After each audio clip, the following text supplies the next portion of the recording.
Ymedia Group, the fastest growing media group in North America.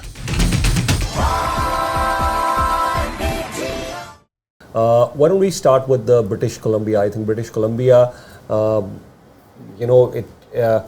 think last time when we saw British Columbia, we had a three-way race in British Columbia. 15 seats for the Liberals, 15 for the Conservatives, and 13 seats for the NDP. NDP won 25, but a vast majority of their seats was from this place. They won 13. So now we have 43 seats in British Columbia. Out of the 43 seats in British Columbia, I would say that yes, at this point, the way it looks like for me, I would still say 20 to 25 seats for the Liberals. That's where I want to position Liberals right now. Out of the 43 seats, 20 to 25 for the Liberals, 15 to 20 seats for the Conservatives, and NDP, I would say 0 to 3 seats for NDP. So they're losing approximately, I would say 10 seats they're losing. So that the 10 seats that out of the 43 seats, the 10 seat of loss for NDP, I would say that could be the gain. Approximately 8 to 10 seats could be the gain for the Liberals. Not much of a gain or loss for the Conservatives. They, I would say they could go plus or minus or 2 to 4 seats in BC. If they do really well in BC, maybe plus 4 or 5. So out of the 43 seats, 20 to 25 for the Liberals, 15 to 20 for Conservatives, 0 to 3 for NDP. This is what I'm seeing right now. And these numbers are right now as we speak. I'll tell you once again that yes, Ymedia Political Sensex, that's why we've named it Ymedia Political Sensex. Things will keep on changing as we move. For BC, even Jagmeet Singh's own seat could be in danger in British Columbia. Your thoughts on British Columbia? Well, you know, what's going to be also interesting in BC is to see that the seats that the Conservatives lost in ridings where it had majority Chinese constituents, which has been really a demographic for the Conservative Party that's been very supportive. Since Jason Kenney's time when he was in federal politics, he did a lot of work in the GTA, but more specifically with the Chinese community to be able to support the Conservatives. We saw that lost in the last election cycle under Aaron O'Toole when he took a very hard stance against China, and then there was a lot of things that were going on, like just like how, you know, there's WhatsApp, there's WeChat that the Chinese community uses, and on there was a lot of messaging on that if Conservatives come in, then there's going to be all kinds of things said about a list where the Chinese will be on. It was just a lot of things that were misleading.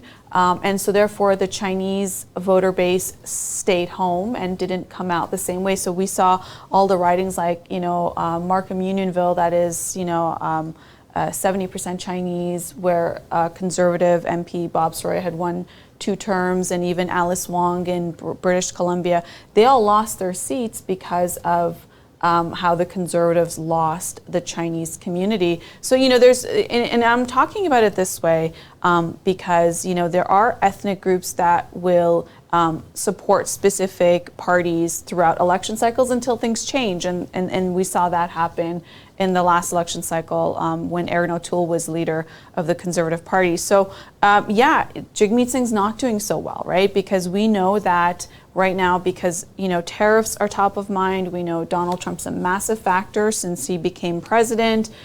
Canada you had the deputy prime minister, finance leader Chrystia Freeland resign, and then you had Justin Trudeau resign, and then you had Doug Ford go into an election a year and a half early, and then you had a new leader, and now we're in a federal election that was supposed to be in October a lot earlier, and of course you're seeing all these shifts and all these changes and so what that means is top of mind is tariffs. What does it mean for the economy? Is there going to be a recession? We've already heard of thousands of Canadians that have lost their jobs. Stellantis plant has halted production for 2 weeks. We don't know what the roller coaster effect is going to be. Even people, if we're going to be in a recession, then it's going to affect people also not in the auto sector. So, that comes on the back of inflation and affordability, and now you have all of this that's happened. So with that in mind,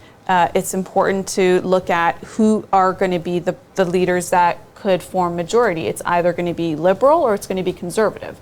NDP has been doing worse every election since 2015, right? So they've just had less seats and less seats and less seats. Whereas, you know, in prior to the 2015 election, they were the official opposition. So we know now Jagmeet Singh has seen those numbers, and that's why he's saying, you know, if I become leader, he's no longer saying if I become prime minister, because it's just not there. Right, the Liberals have been doing better in the polls because they're taking the votes from the Bloc Quebec and the NDP. The Conservatives have stayed fairly solid with their base. And that's what we saw in the 2015 election, that the Conservatives still had their base, but it was Justin Trudeau that went from third party status to majority because he brought out new voters, young voters, and then he took all the NDP votes because it was, you know, the coalition that happened when it comes to the voter base. So we're seeing that again, and same with Bloc. We know that Bloc Québécois is a regional party for Quebec, and therefore they're not going to form government. So that's why you could see Jagmeet Singh. We'll come to Bloc for a minute, but let's wrap up this thing. British Columbia. So if you look at BC right now, sort of the 43 seats, you're right. I could totally agree with you. I mean, 13 seats they got there in British Columbia, but now what we're seeing is they're almost being decimated to 0 to 3. So not much of a room there for NDP to grow there. And I would say out of the 43 seats, good solid position for the Liberals. Quickly, let's move on to Alberta and Saskatchewan right now. We'll start with Alberta right now. 37 seats. They were at 34 earlier, but now it's 37 seats. There has been an increase in 5 seats altogether from 338. Now we are 343, but 3 additional seats just for Alberta itself. Alberta, this is an area out of the 37 seats. I would say Conservatives would still gain somewhere around 20, 25 to 30. They could still have, or maybe even 32. On a good day on an election from 32, maybe 34, 35. But I'll still keep them from 25 to 31, 32, around that range for the Conservatives in Alberta. Maybe another, 3 to 5 seats for the Liberals, maybe 1 or 2 seats for the NDP. That's what I think about Alberta for now out of the 37 seats. So not much of a room for Conservatives to increase their seats, or not much of a room for Liberals to increase their seats. I don't think so the tally would change. I mean, it can be this drastic that the Conservatives are at 20 and the Liberals win 10 seats. I doubt that's going to happen in Alberta. And I doubt NDP will pick up 5 or 8 seats. No, that's not going to happen here. So more or less, I think Alberta is locked. It'll be 2 seats here and there for any of the parties. Not much of a change. That's what I think. Yeah, absolutely. Alberta's always been very secure for the Conservatives federally. Of course, this is the province of oil and gas, and the Conservatives have been supportive of pipelines. And we, at the time where we hear now Leader Carney talk about that he won't repeal C-69, which the Conservatives refer to as the anti-pipeline legislation. So, this is something that we've always seen Alberta support Conservatives, and because more specifically under Justin Trudeau, pipelines were killed and there was job losses and Alberta went into a recession, so yeah, I don't think we're going to see much difference there for Albertans to pivot away from what they would traditionally vote, which would be Conservative. I think the Conservative Party is also very, and that's why you have all the MPs there, right, that have been Conservative for how many different elections.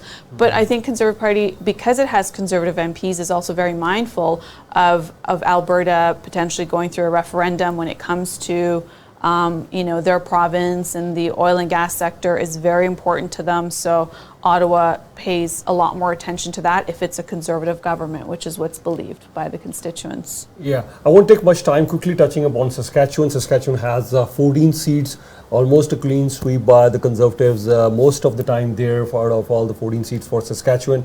But this time again, I don't think so much of a change. Maybe a couple of seats for Liberal. NDP, I don't think so they'll be able to open their account there. But once again, Saskatchewan because of the oil and the things that you just mentioned for Alberta. Not much of a change there we're going to see there. And quickly moving on to Quebec now. You're talking of Quebec. I think let's talk about Quebec. 78 seats in Quebec. I think Conservatives, 10 to 15 seats for Conservatives. That's where I see them right now. 40 to 50. This is the first time in my 25 years I'm giving, on the top side, 50 seats for Liberals. I could see that.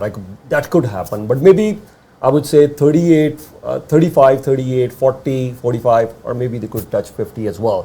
For the bloc, I think I don't think so. More than 15, 20, a max could be 25 for them. Conservatives 10, 12, 15. That's where I see Conservatives. NDP 0 to 2 seats for them. This was the very province, the orange wave in 2011, as you were mentioning earlier. Jack Layton becoming the leader of the official opposition. This was the place where we saw Tom Mulcair. This was the place where orange wave, everything happening in Quebec for NDP. But I don't see anything happening for them here in Quebec. So not much of a change. The only best change from last elections I see is Bloc losing 8 to 10 seats to the Liberals. Other than that, I don't see. And historically, Quebec, I've never seen, if Conservatives win even 25 out of the 78 seats, I won't see any other province. Then that's Christmas for Conservatives. If at all they win 25 or 30 seats, there's no way they're going to win 25 or 30 seats here. The max I would say 17, 18, even 20 would be a big thing for them. So 10 to 15 seats for the Conservatives, 35, 40, 50 range for the Liberals, and 15, 20, 25 for, that's where the bloc right now, and 0 to 3 seats for the NDP. Yeah, the bloc is right now, they're scared because Quebecers are seeing that the Bloc Québécois is not going to be the leading party of Canada and go into negotiations for CUSMA with Donald Trump and tariffs and counter tariffs and everything else. It's really between the Conservatives and the Liberals, and that's where the Liberals are getting their numbers from right now. Under Mark Carney. Now, that's the other important thing, because we know that elections are won in Ontario. It has the most number of seats, and that, to be able to win an election. We've seen elections won without having Quebec. So, even in a minority situation where Trudeau won in the last two elections in minority, and we saw the Bloc numbers go up, he was minority because he had seats in Ontario. So we know Ontario is very important, but the Quebec vote that's the other thing, and that's why the leader of Bloc Québécois is saying, if you need to have me there to make sure that I bring Quebec's interest. But when you look at the Liberals' numbers go so high in that province, and then when you look at who's their foreign affairs minister, who's their finance minister, and all of it, they all come from Quebec. So it's a hard argument for the Bloc to say that, Quebec will be forgotten if the Liberals win, because you have, a big chunk of that cabinet coming from Quebec. Yeah, I couldn't agree more. And since you're mentioning Ontario, before we go into Ontario, quickly I want to talk about Atlantic Canada as well. Nova Scotia, Newfoundland and Labrador, Prince Edward Island. In the Atlantic Canada, I would say, yes, Liberals did, fall behind for some time, but I think they've come back strongly now. So in Atlantic Canada, all these provinces from Newfoundland, Labrador to Prince Edward Island to New Brunswick, I would say again the Liberal Party is strong. So they will win majority of the seats here in all these 3 provinces. If you could quickly flip through Newfoundland, Labrador, you were already showing. Then New Brunswick, if you could show that as well, and Nova Scotia as well. These seats are important. All these seats, 7 from Newfoundland and Labrador, are important. If we look at the other provinces as well, Atlantic Canada is important, but I would say now Liberals are back in action here. They did well in the previous elections as well. From 2015, they've been doing well, but the numbers were very different for a good 2 to 3 years. From 2022, 23, 24, but then I think Liberals are back in action over here as well in Atlantic Canada as well. I quickly want to move on to Ontario now, And as far as Ontario is concerned, yes, this is the place, I would say, make or break for every single party, and including the two frontrunners. It's a two-way race now. We all agree on this one. So out of the 122 seats, this is where everything will be make or break for any I would say, party here.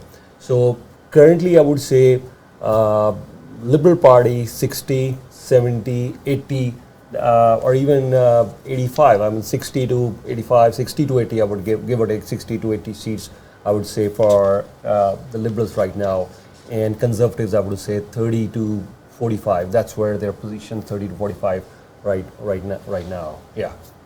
Yeah, Ontario is very important because it's the most populous province in Canada. And okay, so here's the interesting thing when it comes to Ontario, is that you have the premier, a very popular premier, Doug Ford, who is getting along with Liberal leader Mark Carney, right? So as soon as we all remember the image of them having breakfast, Mark Carney and Premier Ford at Perkins. So there's that, and recently, Premier Ford's talked about how, when the days where leader Mark Carney has to become prime minister when it comes to tariffs, say, the prime minister's doing very well.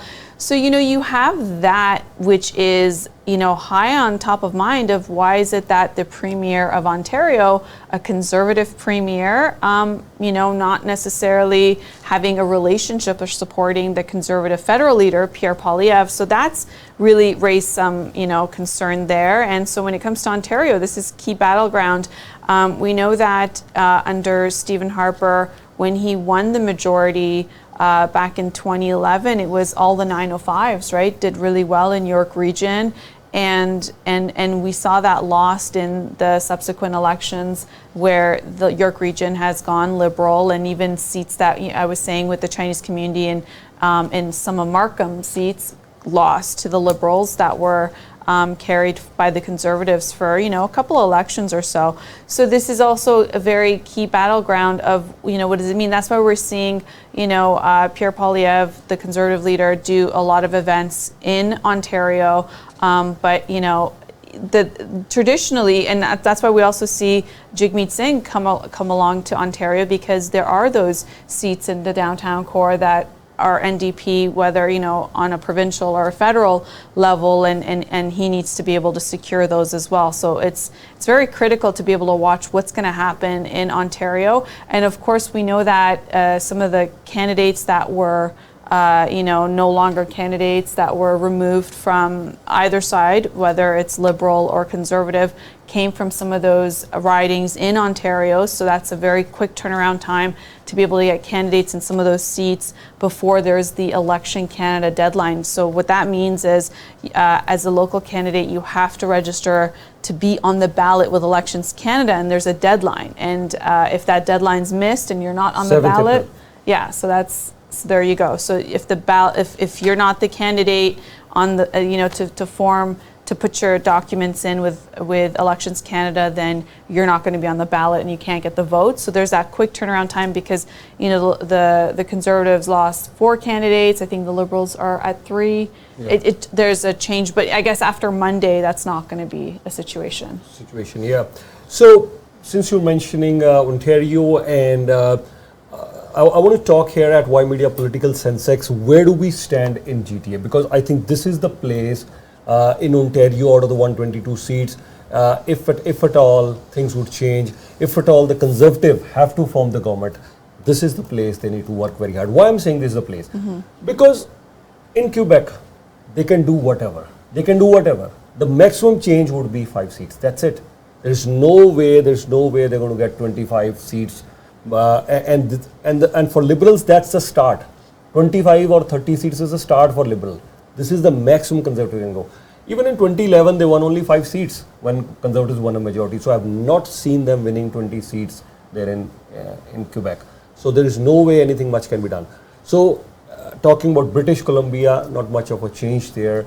It's a two-way race, maybe 5-10 seats here and there. Saskatchewan, out of the 14, they're already going to do almost a clean sweep. Alberta, out of the 37 seats in Alberta, they're already going to be 30 close to 30, so not much of a room to grow there. Atlantic Canada, maybe 5-10 seats, they do a lot, 5-10 seats there. So where is it that they need to focus? Ontario. So let's talk about Ontario. So Ontario also, I want to talk about GTA in particular, then I'll talk about Ontario. GTA, why don't we start from the eastern side? If we go GTA, Bowmanville, Oshawa area. Bowmanville, Oshawa, I would say they're strong there right now as we speak. Oshawa, again, they're strong. Then Ajax, Pickering, both these seats, I would say, Pickering, Brooklyn and Ajax seat, I would say Liberals are strong as we speak on those two seats. Then we keep moving Whitby, then we keep moving towards, I would say, Markham, Stowell.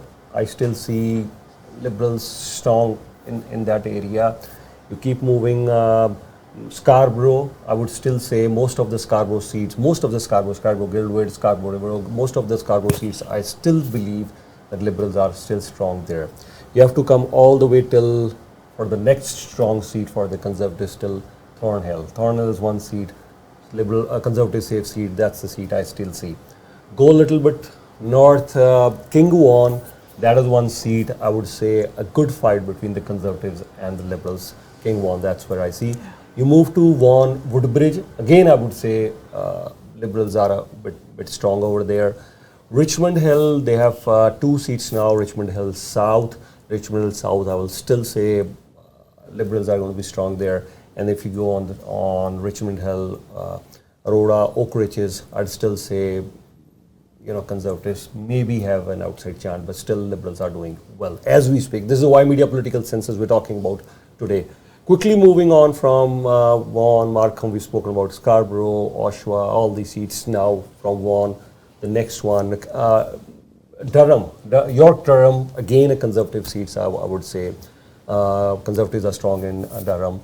If you're going to go to Newmarket area, yes, Liberals are still strong over there. Coming back on to Caledon, I would say again, we've seen Conservatives doing well there. The 6 seats in Brampton, I would say right now as we speak, the Liberals are still strong there in the 6 seats. Etobicoke, I would say Etobicoke North, Liberals are still strong. Etobicoke Centre, I would still say Liberals are strong. Etobicoke Lakeshore as well, Liberals are doing fine. Out of the 6 seats in Mississauga, Malton, Mississauga, Erin Mills, Mississauga, East Coxwell, Mississauga Centre. The only seat, Mississauga Lakeshore maybe, from the Charles Sousa seat. That is one seat. The Conservatives are trying hard, but I don't know whether they'll be able to flip that or not. And then you move to Oakville East. This is now the new riding now. Anita Anand is now from Oakville East now. Then you have Oakville West as well. Ron Schinzer is there from there. And then you move all the way up to Milton. Even Paramgil's seat is in play right now. It's not going to be a cakewalk for Paramgil. There was a time when we thought Milton, it's now Paramgil's backyard. It's going to be easy. It's still going to be challenging for him as well. You keep moving towards Hamilton. In that area, I would say Hamilton Centre is one seat, NDP could pick. But then you have Stony Creek. Once again, I would say Stony Creek, you still have strong Liberal hold there. Move to Kitchener Centre. Maybe Greens are again the leader there. I think Kitchener Centre, maybe Greens would pick up that seat. Kitchener Centre once again. This time Kitchener, Conestoga, again I would say Liberals are doing good there. Cambridge, they're good. Guelph, they're good. But then there are around that area towards the north or that side, yes, or towards the west, north, that side, yes. The Conservatives will start picking up seats on that side. St. Catharines is again, I would say, a bit of that area for Liberals, but then on that, most of that side, Niagara Falls and all those areas, Conservatives are doing very well as we speak this area. So this is all the sum up for most of the Ontario and GTA. Yeah, and you have to ask yourself why in an election period where a lot of the Liberal MPs were not going to seek re-election and the leader and Prime Minister Justin Trudeau was so unpopular, and they thought, you know what, we can't go into a fourth election and win, and you see this turnaround in a matter of just like weeks, months from the beginning of the year. Why is that? Again, it comes down to the leader. Ymedia Group, the fastest growing media group in North America.